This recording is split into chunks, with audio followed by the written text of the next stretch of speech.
Hello दोस्तों, welcome to decode Indian. I hope आप सभी अच्छे हैं। तो आज के इस लेक्चर में हम मई 2024 के जितने भी आरबीआई सर्कुलर्स थे जिसको हमने डिस्कस किए हैं, उन सर्कुलर्स के ऊपर कुछ इंपॉर्टेंट एमसीक्यू को हम देखने वाले हैं जो कि आपके एग्जाम में पूछे जा सकते हैं। ओके, तो चलिए शुरू करते हैं बिना किसी डिले के। अगर आपको इस पर्टिकुलर लेक्चर का या फिर आने वाला जो भी लेक्चर है उसका अगर आपको पीडीएफ चाहिए होगा तो वो भी आपको मिल जाएगा। टेलीग्राम चैनल का लिंक डिस्क्रिप्शन बॉक्स में दिया गया है, वहां से जाकर के आप पीडीएफ डाउनलोड कर सकते हैं। ओके, तो चलिए शुरू करते हैं बिना किसी डिले के। तो देखिए, यहाँ पे हमारे पास जो सबसे पहला क्वेश्चन है, इस क्वेश्चन में आपसे पूछा जा रहा है कि इनमें से किस साल रिजर्व बैंक ऑफ इंडिया ने स्टैंड लोन प्राइमरी डीलर्स को फॉरेन एक्सचेंज में डील करने के लिए ऑथराइजेशन ग्रांट कर दिया था। फॉरेन एक्सचेंज मैनेजमेंट एक्ट 1999 के सेक्शन 10 सबसेक्शन 1 के तहत सिंपली आपसे ये पूछा जा रहा है कि स्टैंड लोन प्राइमरी डीलर्स को कब अलाउ किया गया था फॉरेन एक्सचेंज में डील करने के लिए। Okay, option A 2022, option B 2018, option C 2023, option D 2016। जल्दी से बताइए राइट आंसर क्या होगा इसका। देखिए, अगर आपने मई 2024 का जो आरबीआई सर्कुलर्स वाला लेक्चर है, अगर आपने वो दोनों जो लेक्चर है वो अगर आपने कंप्लीट किया हुआ है तो जो भी एमसीक्यूज हम यहाँ पे डिस्कस करने वाले हैं वो आपको बहुत ही आसान लगेगा, आप इजीली कर लेंगे। तो अगर आपने वो दोनों लेक्चर्स कंप्लीट नहीं किया है तो प्लीज़ पहले वो दोनों लेक्चर्स कंप्लीट कर लीजिए, उसके बाद आप ये वाला लेक्चर अटेंड कीजिए, आप क्वेश्चन का आंसर आसानी से दे पाएंगे। ओके, तो यहाँ पे बताइए जो राइट आंसर है वो क्या होगा। यहाँ पे जो राइट आंसर है वो है ऑप्शन बी 2018।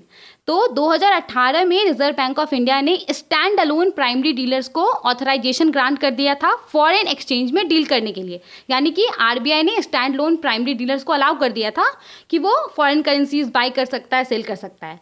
अब यहाँ पे आरबीआई के द्वारा स्टैंड लोन प्राइमरी डीलर्स को जो ऑथराइजेशन ग्रांट किया गया था वो कौन से एक्ट के तहत किया गया था, तो ये यहाँ पे इंपॉर्टेंट है। फॉरेन एक्सचेंज मैनेजमेंट एक्ट 1999 के सेक्शन 10 सबसेक्शन 1 के तहत ये ऑथराइजेशन ग्रांट किया गया था। Okay, stand loan primary dealers का अगर हम बात करें तो ये बेसिकली क्या होता है, आरबीआई ऑथराइज्ड एंटिटी होता है, इसको आरबीआई ने ऑथराइज किया होता है गवर्नमेंट सिक्योरिटीज बाय और सेल करने के लिए। ठीक है, पहला क्वेश्चन समझ में आ गया। 2018 में स्टैंड लोन प्राइमरी डीलर्स को अलाउ कर दिया गया था फॉरेन एक्सचेंज में डील करने के लिए as per FEMA 1999 section 10 subsection 1 के तहत। ओके, आगे बढ़ते हैं, नेक्स्ट क्वेश्चन देखते हैं। देखिए, यहाँ पे हमारे पास जो क्वेश्चन है, इस क्वेश्चन में आपसे ये पूछा जा रहा है कि इनमें से कौन से एंटिटी को रिसेंटली अलाउ कर दिया गया है फॉरेन करेंसी में फंड बोरो करने के लिए, यानी कि कौन सा ऐसा एंटिटी है जो कि अब फॉरेन करेंसी में फंड बोरो कर सकता है, उसको यहाँ पे अलाउ कर दिया गया है। तो option A authorised dealer, option B money changer, option C stand alone primary dealers, option D offshore banking unit. तो देखते हैं इसका राइट आंसर क्या होगा। देखिए, इसका जो राइट आंसर है वो है option C stand alone primary dealers. तो स्टैंड अलोन प्राइमरी डीलर्स को रिजर्व बैंक ऑफ इंडिया ने अलाउ कर दिया है कि ये फॉरेन करेंसी में जो फंड है वो बोरो कर सकता है।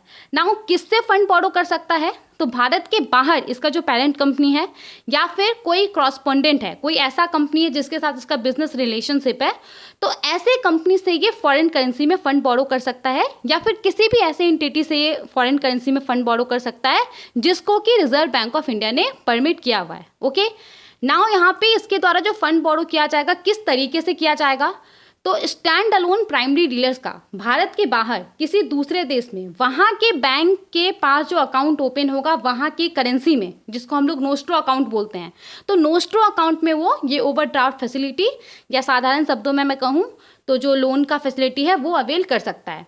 और यहाँ पे एक और कंडीशन है कि स्टैंड अलोन प्राइमरी डीलर्स के द्वारा जो भी फॉरेन करेंसी में फंड बोरो किया जाएगा तो इसको ये फंड कम से कम 5 दिन तक अपने पास रखना पड़ेगा। 5 दिन के बाद ही ये फंड रिटर्न कर सकता है। ऐसा नहीं हो सकता है कि आज इसने फॉरेन करेंसी में फंड बोरो किया और कल इसने लौटा दिया। तो ये यहाँ पे बोला जा रहा है not adjusted with in 5 days. Okay, और यहाँ पे किस पर्पज से ये फंड बोरो कर सकता है, तो यहाँ पे ऑपरेशनल रीजन के लिए ये फंड बोरो कर सकता है। ओनली फॉर ऑपरेशनल रीजन्स यहाँ पे मेंशन है।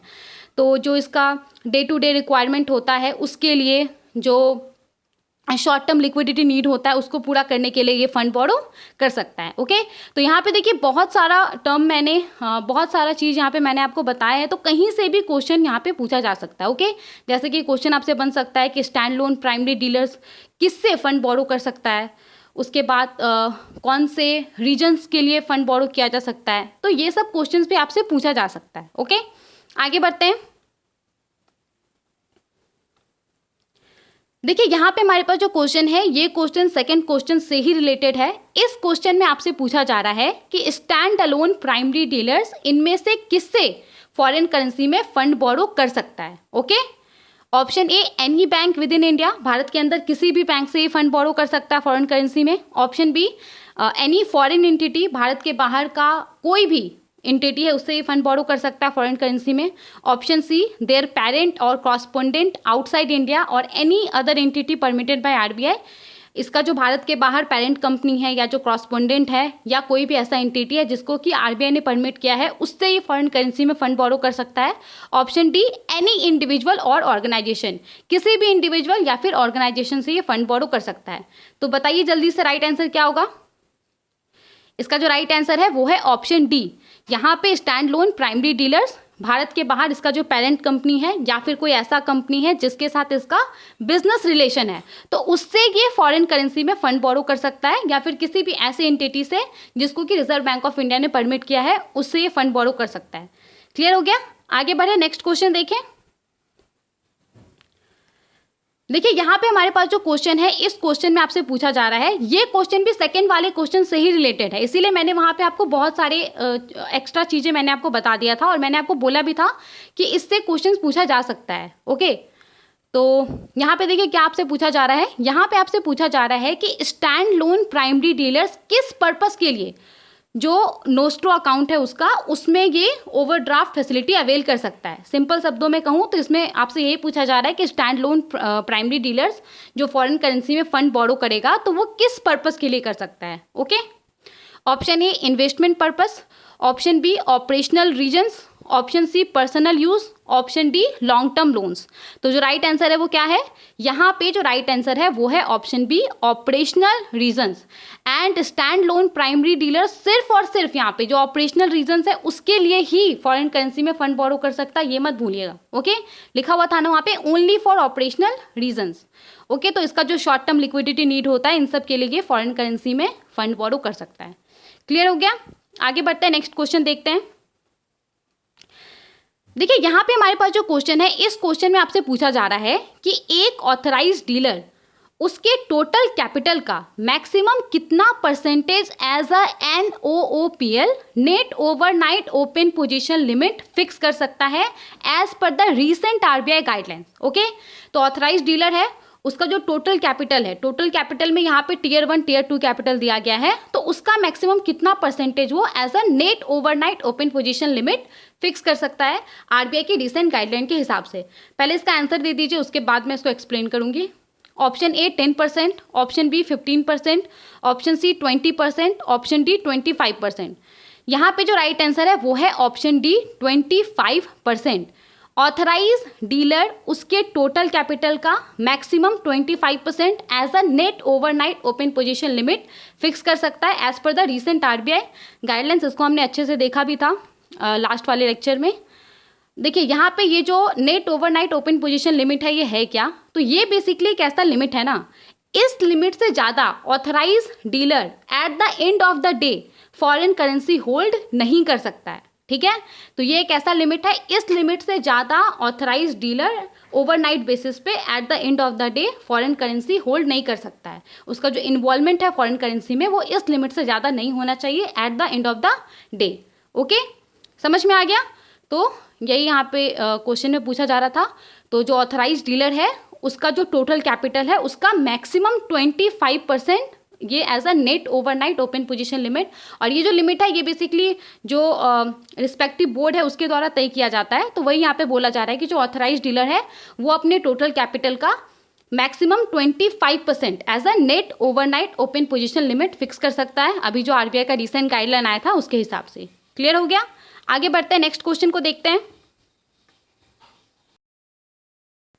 यहाँ पे जो हमारे पास क्वेश्चन है, इस क्वेश्चन में आपसे पूछा जा रहा है कि authorised dealer OTC foreign exchange derivative contract और foreign currency interest rate derivative contract को लेकर के इनमें से किसको रिपोर्ट करेगा। यानी कि ऑथराइज्ड डीलर के द्वारा जो भी OTC foreign exchange derivative contract किया गया होगा, जो भी foreign currency interest rate derivative contract किया गया होगा, तो इन सब का रिपोर्टिंग ये किसको करेगा। ओके, ऑप्शन ए में बोला जा रहा है कि सीसीआईएल के ट्रेड रिपोजिटरी को करेगा। ऑप्शन बी में बोला जा रहा है इक्यूबेर पोर्टल को।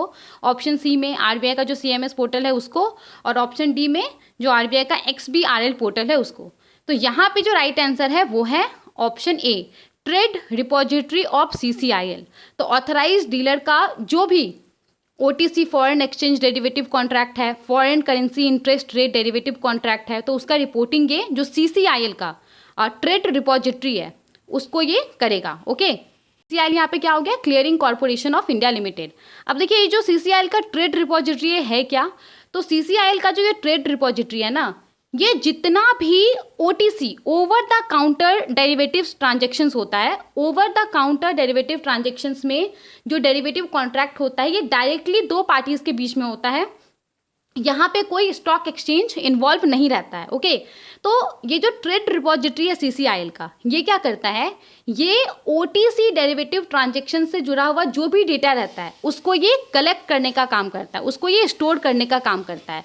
बेसिकली यहाँ पे जो भी ओटीसी डेरिवेटिव ट्रांजैक्शन से जुड़ा हुआ रिकॉर्ड रहता है उसको ये एक जगह पे इलेक्ट्रॉनिकली मेंटेन करने का काम करता है। ओके, समझ में आ गया। तो इस क्वेश्चन में यही पूछा जा रहा था कि जो भी OTC foreign exchange derivative contract है, foreign currency interest rate derivative contract है, उसका रिपोर्टिंग ऑथराइज्ड डीलर्स किसको करेगा, तो जो सीसीआईएल का ट्रेड रिपोजिटरी है उसको करेगा। ओके, नाउ यहाँ पे देखिए दो टर्म आए हैं, OTC foreign exchange derivative contract और foreign currency interest rate derivative contract. तो इसको हम थोड़ा सा देख लेते हैं, बहुत ज़्यादा डिटेल में नहीं जाएंगे, ताकि जिनको ये क्वेश्चन बिल्कुल समझ में नहीं आया है उनको समझ में आ जाए।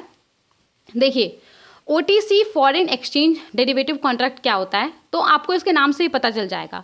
फॉरेन एक्सचेंज डेरिवेटिव कॉन्ट्रैक्ट ये एक ऐसा कॉन्ट्रैक्ट होता है जहां पे दो पार्टीज आपस में आता है और दोनों पार्टीज के बीच में ये सहमति बनता है कि आज से कुछ दिनों के बाद एक फ्यूचर डेट पे एक प्री डिटरमाइंड एक्सचेंज रेट के ऊपर दो अलग अलग करेंसीज को एक्सचेंज किया जाएगा आपस में। और यहाँ पे क्या मेंशन है, ओटीसी मेंशन है, डजेंट मैटर। सबसे पहले तो यहाँ पे क्या मेंशन है, ओटीसी मेंशन है। तो ओटीसी का मतलब क्या होता है, over the counter transaction. Okay, तो यहाँ पे ये जो ट्रांजेक्शन होगा ये बस दो पार्टीज के बीच में होता है, कोई स्टॉक एक्सचेंज इन्वॉल्व नहीं होता है। तो OTC foreign exchange derivative contract एक ऐसा कॉन्ट्रैक्ट होता है जहाँ पे दो पार्टीज आपस में आता है और ये तय करता है कि एक फ्यूचर डेट पे एक प्री डिटरमाइंड एक्सचेंज रेट के ऊपर, डजेंट मैटर कि उस समय एक्सचेंज रेट क्या है, दो करेंसीज का जो दो पार्टीज है वो आपस में दो करेंसीज को एक्सचेंज करेगा। ठीक है, इसके बाद यहाँ पे foreign currency interest rate derivative contract. तो इसमें देखिए क्या होता है, इसमें दो पार्टीज आपस में आता है और दो पार्टीज डील करता है कि जो लोन है या फिर डिपॉजिट है उसके ऊपर जो इंटरेस्ट पेमेंट होता है वो इंटरेस्ट पेमेंट को दोनों पार्टीज आपस में एक्सचेंज करता है। जैसे कि मान लीजिए एक पार्टी है और एक पार्टी ना फिक्स्ड इंटरेस्ट रेट के हिसाब से इंटरेस्ट रेट पे कर रहा है और दूसरा पार्टी है वो फ्लोटिंग इंटरेस्ट रेट के हिसाब से इंटरेस्ट रेट पे कर रहा है। तो दोनों पार्टीज यहाँ पे आता है आपस में और दोनों पार्टीज जो ये इंटरेस्ट पेमेंट है उसको एक्सचेंज कर लेता है। अब यहाँ पे मेंशन क्या है, foreign currency interest rate derivative contract, foreign currency है। तो इसको हम एक छोटा सा एग्जाम्पल लेके समझते हैं, आपको क्लियर हो जाएगा। मान लीजिए कि यूएस का एक कंपनी है और उसने जापान के एक कंपनी से लोन लिया। तो जापान में उसने लोन लिया है तो जाहिर सा बात है कि वहाँ का जो करेंसी है उसमें उसने लोन लिया, जापानीज़ करेंसी में उसने लोन लिया है और जापानीज़ करेंसी क्या है, येन है। और यूएस के कंपनी ने जापान में जो लोन लिया है उसने वो लोन वेरिएबल इंटरेस्ट रेट के ऊपर लिया है, यानी कि इंटरेस्ट रेट फ्लक्चुएट होता है, कभी बढ़ता है कभी घटता है। अब यहाँ पे यूएस वाला कंपनी को डर लग रहा है कि कहीं आने वाले समय में इंटरेस्ट रेट काफ़ी ज़्यादा बढ़ ना जाए, अगर बहुत ज़्यादा ऊपर चल जाएगा तो इसको नुकसान हो जाएगा। तो इस नुकसान से अपने आप को प्रोटेक्ट करने के लिए ये क्या करता है, ये वहाँ के एक कंपनी के साथ या फिर मान लीजिए वहाँ का एक बैंक है उसके साथ ये foreign currency interest rate derivative contract sign कर लेता है। और उसके तहत ये तय होता है कि जो यूएस कंपनी है वो जितना उसने लोन लिया हुआ था किसी कंपनी से जापान के किसी कंपनी से, तो उस लोन अमाउंट के ऊपर वो एक फिक्स्ड इंटरेस्ट रेट के हिसाब से इंटरेस्ट देगा उस जापानीज़ बैंक को जिस बैंक के साथ उसने कॉन्ट्रैक्ट किया है। और जो जापानीज़ बैंक है वो सेम उसी अमाउंट के ऊपर वेरिएबल इंटरेस्ट रेट के हिसाब से इंटरेस्ट पे करेगा। तो यहाँ पे अब अगर जापान के अंदर इंटरेस्ट रेट इंक्रीज होता भी है तो यूएस कंपनी को कुछ नुकसान नहीं होगा, क्योंकि इसको तो यहाँ पे फिक्स्ड इंटरेस्ट रेट के हिसाब से इंटरेस्ट पे करना है जापानीज़ बैंक को, और जापानीज़ बैंक को क्या करना है, इसको वेरिएबल इंटरेस्ट रेट के हिसाब से पे करना है उस सेम अमाउंट के ऊपर। तो इस तरीके से ये कुछ काम करता है। और foreign currency interest rate derivative contract आपको समझ में आ गया होगा। ओके, आगे बढ़ते हैं, नेक्स्ट क्वेश्चन को देखते हैं। यहाँ पे हमारा क्वेश्चन क्या था, क्वेश्चन में ये पूछा जा रहा था कि जो ऑथराइज डीलर है वो OTC foreign exchange derivative contract और foreign currency interest rate derivative contract का रिपोर्टिंग इनमें से किसको करेगा। तो आंसर क्या था हमारा, सीसीआईएल का जो ट्रेड रिपोजिटरी है उसको करेगा। ओके, आगे बढ़ते हैं, नेक्स्ट क्वेश्चन को देखते हैं। देखिए यहाँ पे हमारे पास जो क्वेश्चन है, इस क्वेश्चन में आपसे पूछा जा रहा है कि इनमें से कौन सा ऑप्शन सबसे अच्छे तरीके से इररिवोकेबल पेमेंट कमिटमेंट्स को डिस्क्राइब करता है।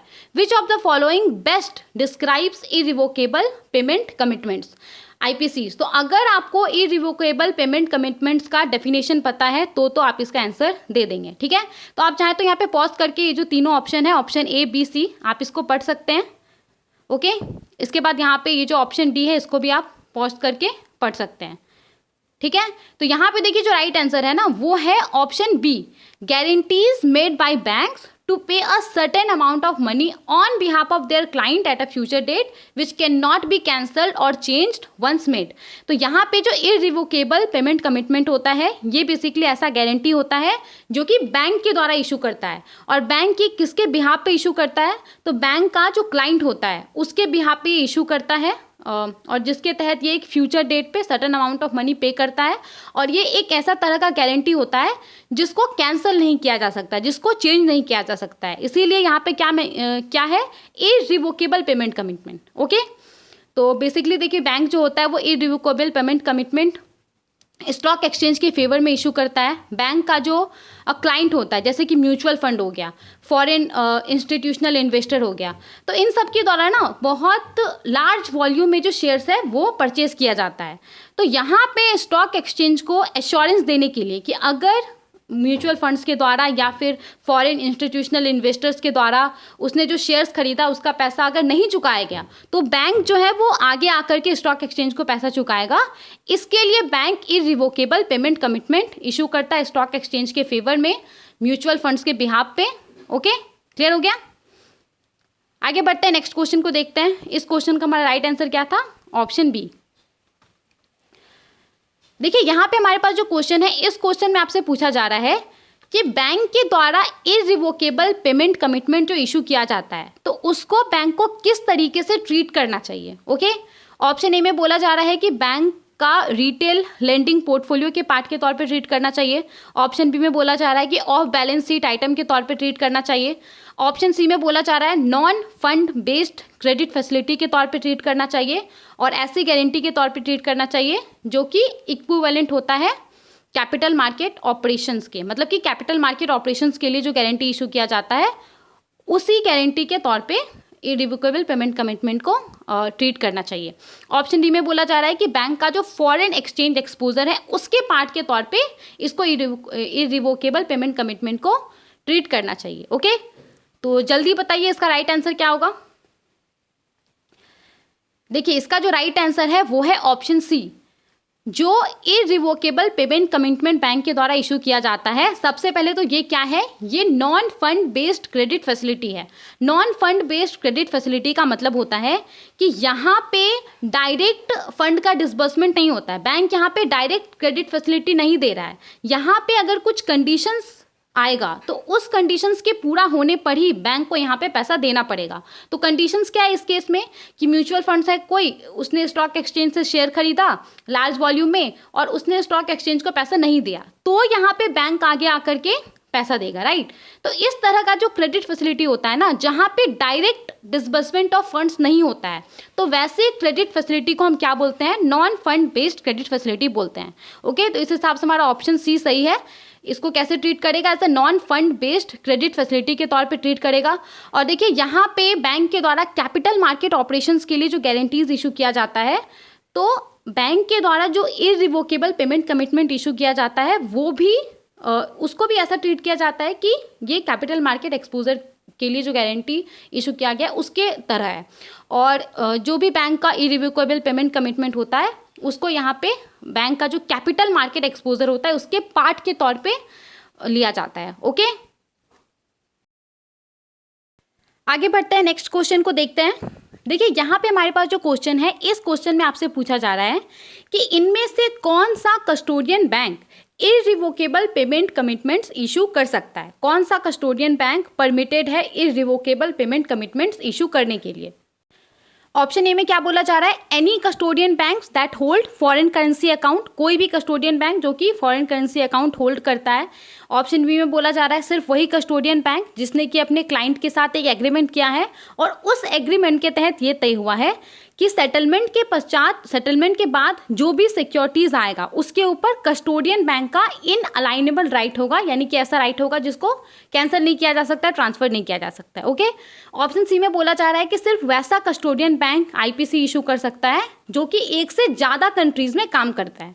ऑप्शन डी में बोला जा रहा है कि कोई भी कस्टोडियन बैंक जो कि अपने क्लाइंट को लोन देता है स्टॉक मार्केट ट्रांजेक्शन्स के लिए, वो कस्टोडियन बैंक आईपीसी इशू कर सकता है। ओके, तो बताइए इसका राइट आंसर क्या होगा।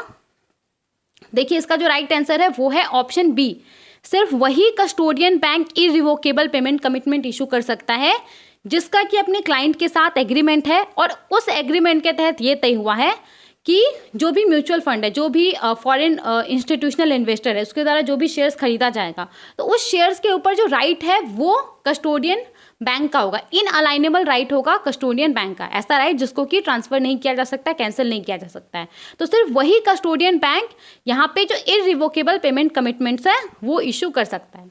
ओके, क्लियर हो गया। नेक्स्ट क्वेश्चन देखते हैं।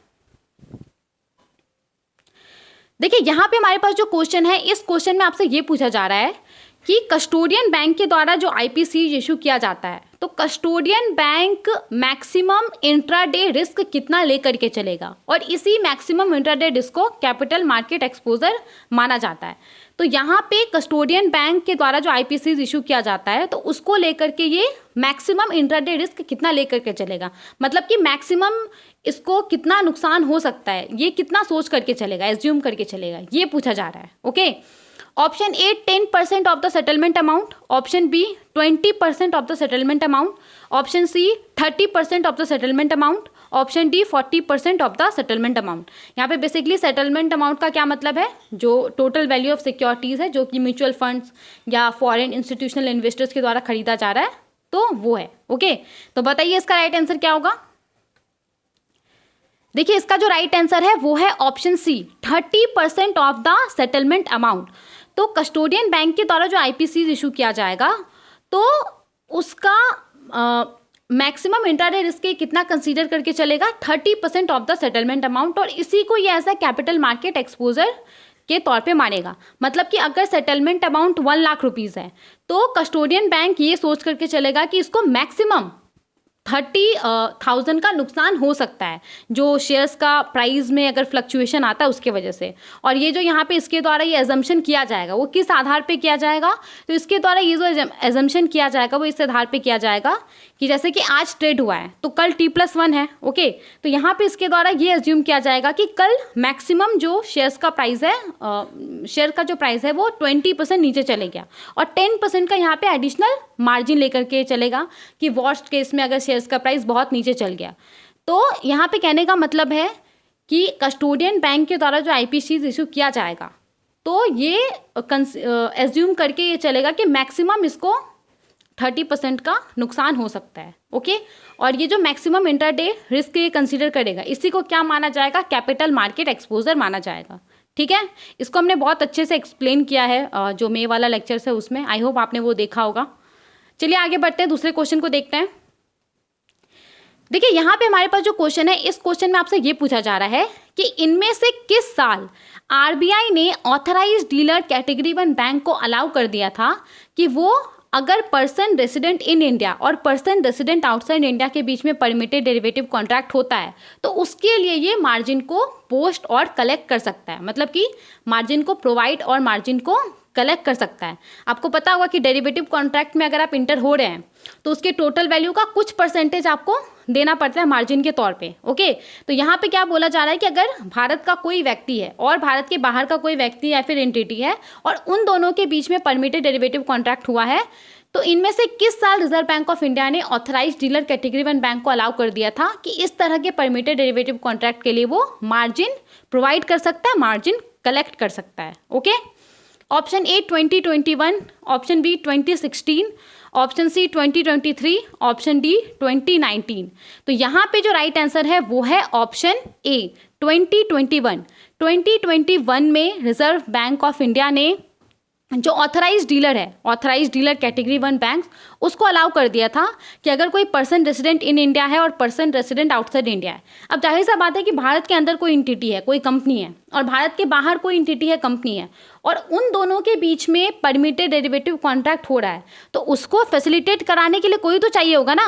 तो 2021 में आरबीआई ने ऑथराइज्ड डीलर कैटेगरी 1 बैंक्स को अलाउ कर दिया था कि अगर इस तरीके का कोई परमिटेड डेरिवेटिव कॉन्ट्रैक्ट होता है तो उसके लिए एडी कैटेगरी 1 बैंक्स मार्जिन को प्रोवाइड कर सकता है और मार्जिन को कलेक्ट कर सकता है। ओके, समझ में आ गया? आगे बढ़े। 2021 में आरबीआई ने एडी कैटेगरी 1 बैंक्स को अलाउ कर दिया था कि पर्सन रेसिडेंट इन इंडिया और पर्सन रेसिडेंट आउटसाइड इंडिया के बीच में जो परमिटेड डेरिवेटिव कॉन्ट्रैक्ट होता है उसके लिए वो मार्जिन को पोस्ट और कलेक्ट कर सकता है। आगे बढ़ते हैं, नेक्स्ट क्वेश्चन देखते हैं।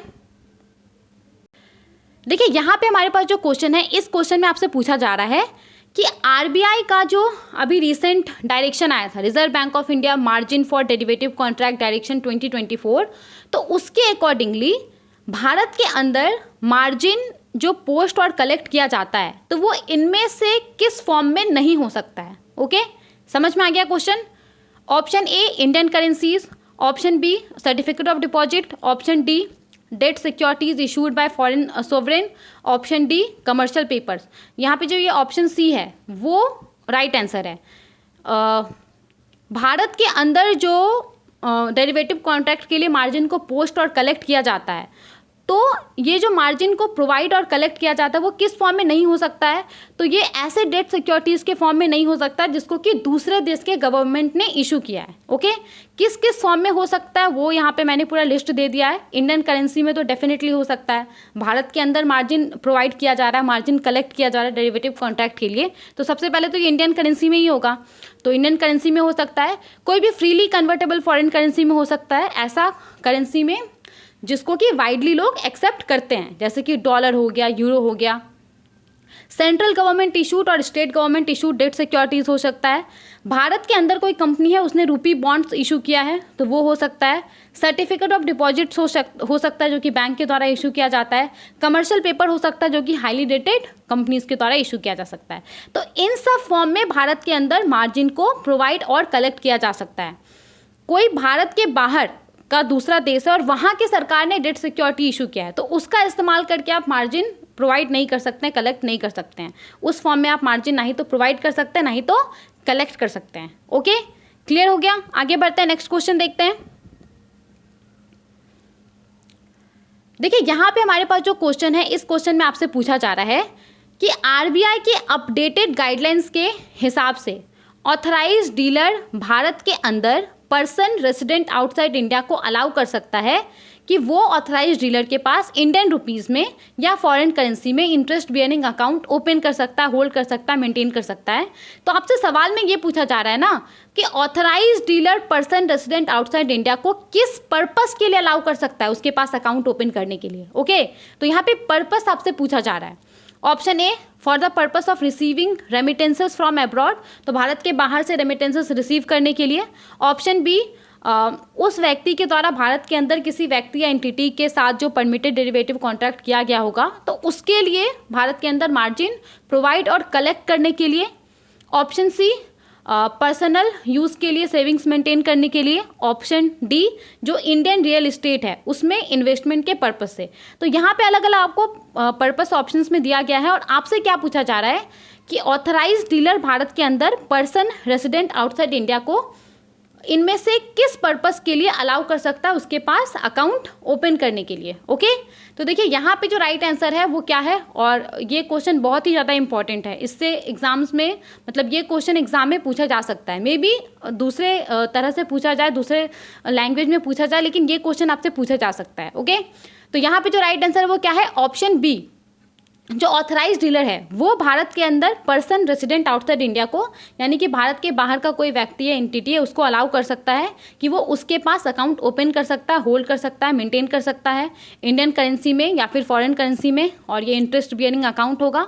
और किस पर्पस के लिए कर सकता है अलाउ ऑथराइज डीलर, तो उस व्यक्ति के द्वारा जो भारत के अंदर किसी दूसरे व्यक्ति के साथ परमिटेड डेरिवेटिव कॉन्ट्रैक्ट किया गया होगा, तो उस डेरिवेटिव कॉन्ट्रैक्ट के लिए उसको जो मार्जिन देना होगा, जो मार्जिन रिसीव करना होगा काउंटर पार्टी से, तो इस पर्पस के लिए वो अलाउ कर सकता है। ओके, आगे बढ़ते हैं।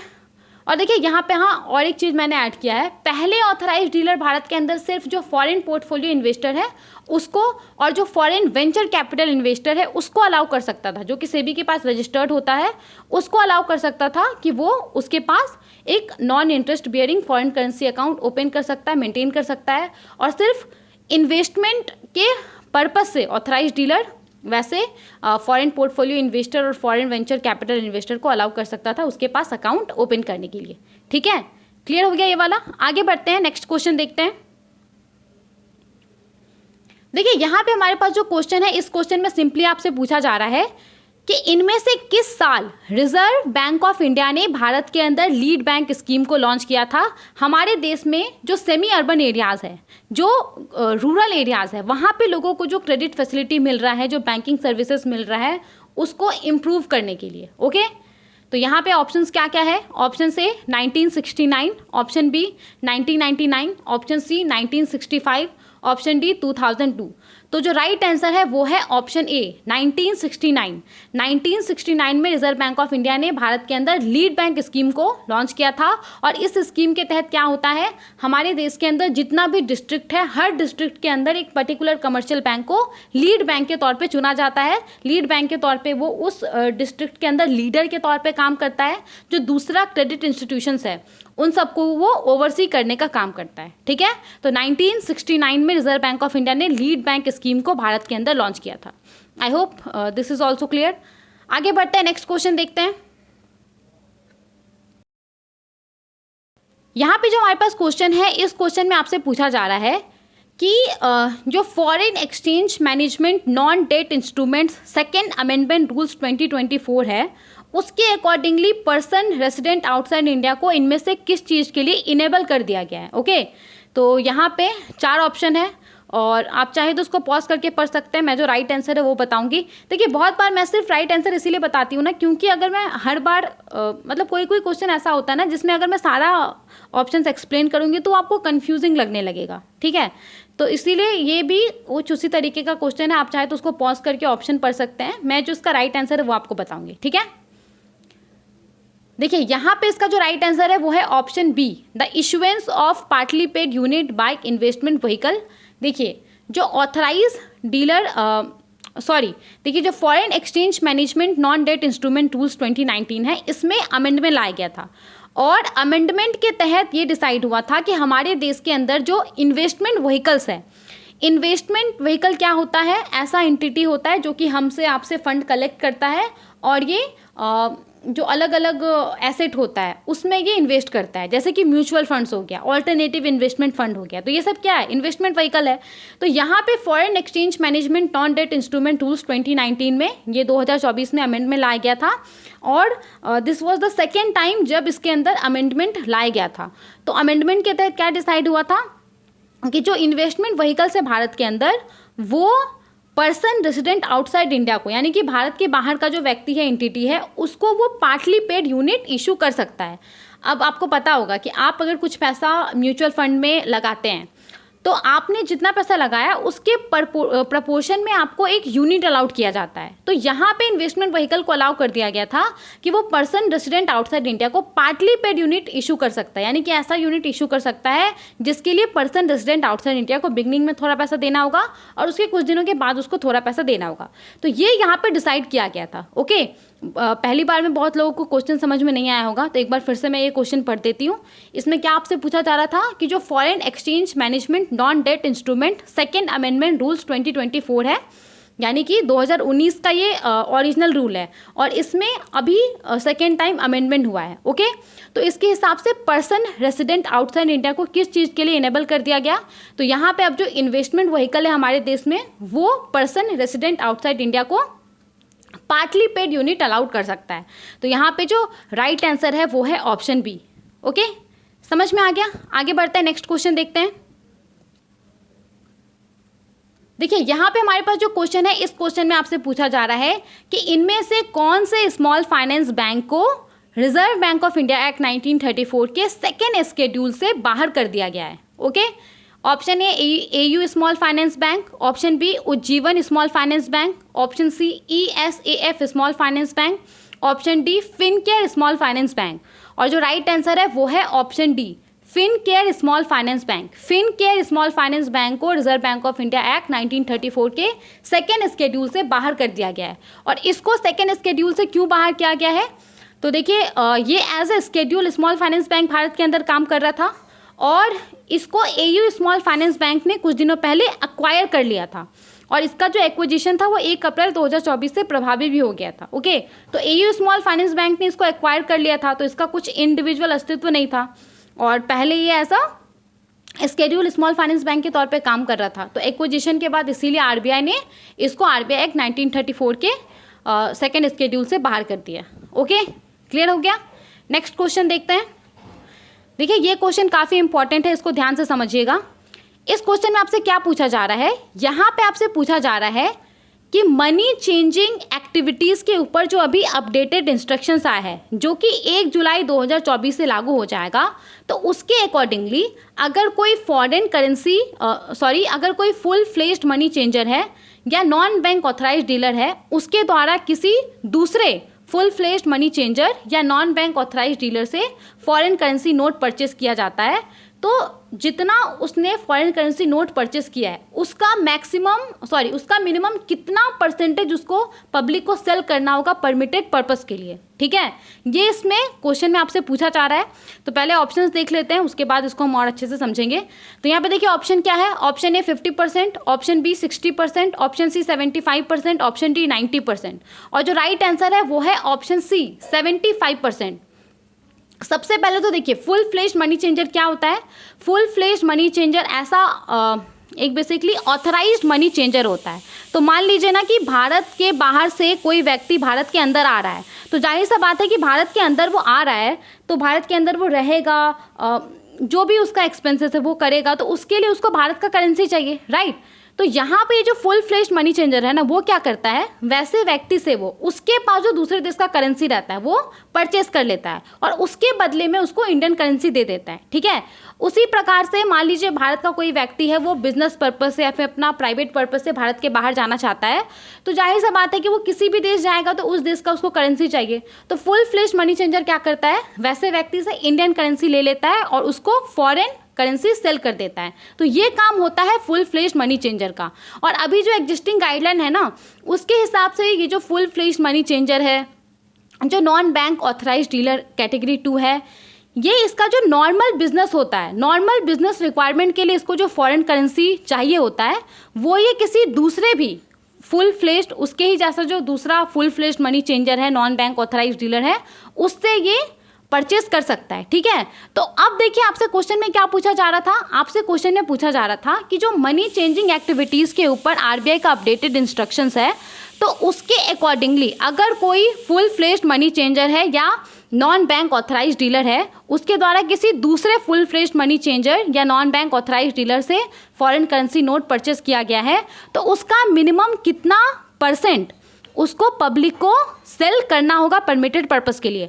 मतलब कि अगर कोई फुल फ्लेज्ड मनी चेंजर है, उसने किसी दूसरे फुल फ्लेज्ड मनी चेंजर से फॉरेन करेंसी परचेस किया है और उसका टोटल वैल्यू है लेट्स से $100, तो उसका 75% यानी कि $75 उसको पब्लिक को सेल करना होगा, जिसने परचेस किया है दूसरे FMMC से, जिसने परचेस किया है दूसरे फुल फ्लेज्ड मनी चेंजर से, तो उस फुल फ्लेज्ड मनी चेंजर को, जैसे $100 उसने परचेस किया है तो उसका 75% $75 उसको सेल करना होगा पब्लिक को, जो भी परमिटेड पर्पस है उसके लिए।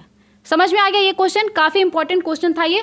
और देखिए यहाँ पे जो ये मनी चेंजिंग एक्टिविटीज़ को लेकर के आरबीआई का अपडेटेड इंस्ट्रक्शंस है वो कब से लागू होगा?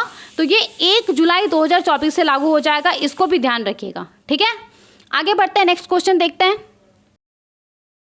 देखिए यहाँ पे हमारे पास जो क्वेश्चन है, इस क्वेश्चन में आपसे क्या पूछा जा रहा है कि जो अभी आरबीआई का मास्टर डायरेक्शन आया था, master direction Reserve Bank of India margining for non centrally cleared OTC derivative directions 2024, तो इसके अंदर जो प्रोविजंस है वो प्रोविजंस इनमें से कौन से कॉन्ट्रैक्ट के ऊपर, डेरिवेटिव कॉन्ट्रैक्ट के ऊपर एप्लीकेबल होगा? ओके, आई होप आपने ये वाला लेक्चर देखा हुआ होगा, कुछ दिनों पहले ही अपलोड हुआ था, कल ही शायद अपलोड हुआ था। तो यहाँ पे देखिए क्या क्या ऑप्शन है। ऑप्शन ए, non centrally cleared foreign exchange derivative contract, non centrally cleared interest rate derivative contracts, non centrally cleared credit derivative contract, और ऑप्शन डी है ऑल ऑफ द अबव। तो देखिए यहाँ पे जो राइट आंसर है वो है option D, all of the above. अभी जो आरबीआई का मास्टर डायरेक्शन आया था Reserve Bank of India margining for non centrally cleared OTC derivative directions 2024, तो इसका जो भी प्रोविजंस है वो ये सब डेरिवेटिव कॉन्ट्रैक्ट के ऊपर एप्लीकेबल होगा, इंक्लूडिंग अगर कोई दूसरा नॉन सेंट्रली डेरिवेटिव कॉन्ट्रैक्ट है जिसको कि रिजर्व बैंक ऑफ इंडिया ने स्पेसिफाई किया है, तो उसके ऊपर भी जो प्रोविजंस है वो एप्लीकेबल होगा। ओके, समझ में आ गया? नेक्स्ट क्वेश्चन देखते हैं। देखिए ये क्वेश्चन भी बहुत इंपॉर्टेंट है, ये क्वेश्चन भी आपसे पूछा जा सकता है किसी भी एग्जाम में। इसमें क्या आपसे पूछा जा रहा है कि ये जो मास्टर डायरेक्शन आया था margining for non centrally clear OTC derivative directions 2024 के ऊपर, तो ये कब से लागू हो जाएगा, कब से ये प्रभावी हो जाएगा, ये आपसे पूछा जा रहा है। ओके, ऑप्शन ए जनवरी 1 2025, ऑप्शन बी जुलाई 1 2024, ऑप्शन सी नवंबर 8 2024, ऑप्शन डी दिसंबर 31 2024। तो यहाँ पे जो राइट आंसर है वो है ऑप्शन सी, नवंबर 8 2024। 8 नवंबर 2024 से ये जो मास्टर डायरेक्शन है इसका जो भी प्रोविजंस है वो एप्लीकेबल हो जाएगा। कौन कौन से डेरिवेटिव कॉन्ट्रैक्ट के ऊपर एप्लीकेबल होगा तो उसको हमने ऑलरेडी डिस्कस कर लिया है। ओके, तो ये आज के इस लेक्चर का हमारा लास्ट एमसीक्यू था जिसको हमने डिस्कस किया। आई होप आपको ये लेक्चर इन्फॉर्मेटिव लगा होगा। Thank you for watching.